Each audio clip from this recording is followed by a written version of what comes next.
Let's be honest now. How many of you had some doubts as to whether or not Johnny was going to be able to pull that off? I can tell you right now, Johnny has felt doubt over the past year of time and time again, Barrett Brown and his antics. How many of you have ever doubted your faith? How many of you have ever doubted parts of your faith or your ability to comply with your faith? I know how that feels. Believe it or not, I struggle with doubt. I don't know how many of you know this, but at one point, not too long ago, Big Fitz was an atheist. I didn't believe in God. I didn't believe in anything that I couldn't see, but I'm here to tell you today a couple of things about doubt. The first thing is, God does not condemn your doubt. God is not afraid of your doubt. He is powerful enough to withstand that, and He is not ashamed of your grief. Remember the story of Lazarus, friend of Jesus. Jesus knew what He was going to do. He knew the outcome, and what did He do? He wept for His friend. God soothes our doubt when we are asked. Everybody remember the man from Mark 9:24? His son was possessed. Lord, I believe, help my disbelief. God soothed his doubt. John the Baptist had doubts, and probably the most famous example, doubting Thomas. Who remembers the story of doubting Thomas? Now that's a negative euphemism today. Today it's a negative connotation. He was incredibly courageous. Elsewhere in Scripture, they were discussing going to Judea.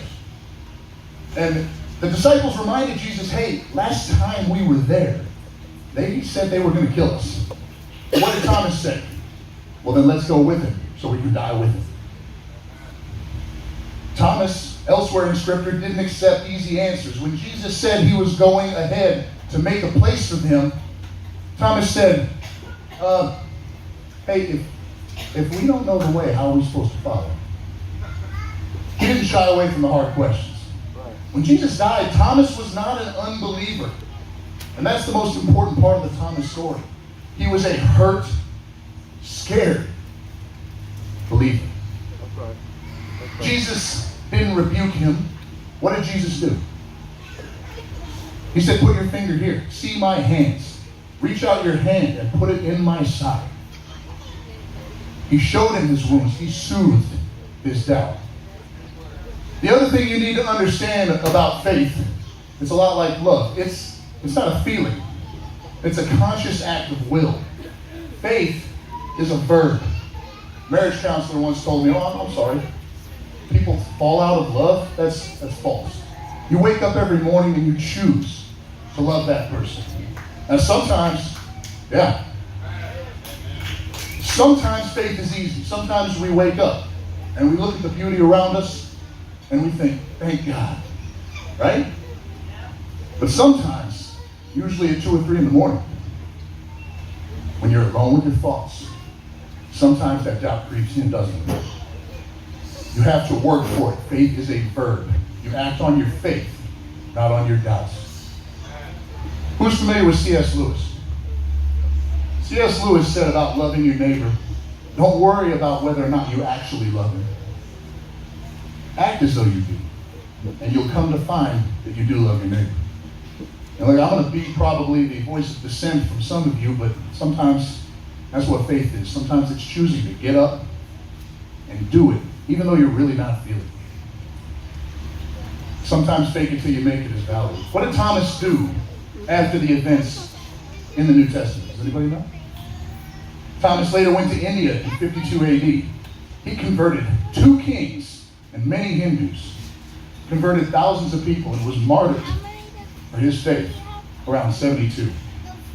Society made him a negative euphemism, but God used him. God uses our struggle. I didn't believe in God at all.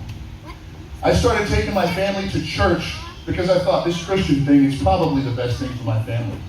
I want my family to grow up with these values, and I felt very strongly about that. And I was sitting by the lake with Pastor Jason from my church, And it was just me and him, and I said, yeah, man, I don't believe any of this. You know what he said? He looked right at me, he says, yeah, I know, but you will. So I faked it for a while. And I started studying apologetics, and eventually, a few months later, a friend of mine was having a real hard time.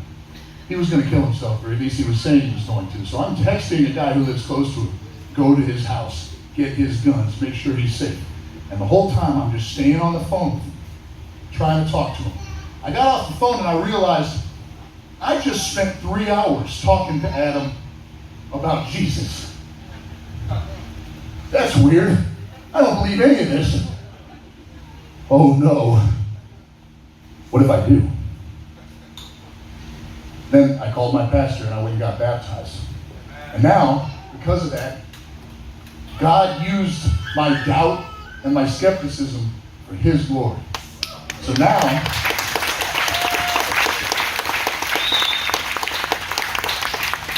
I get to share Jesus with everybody I meet and with all of you.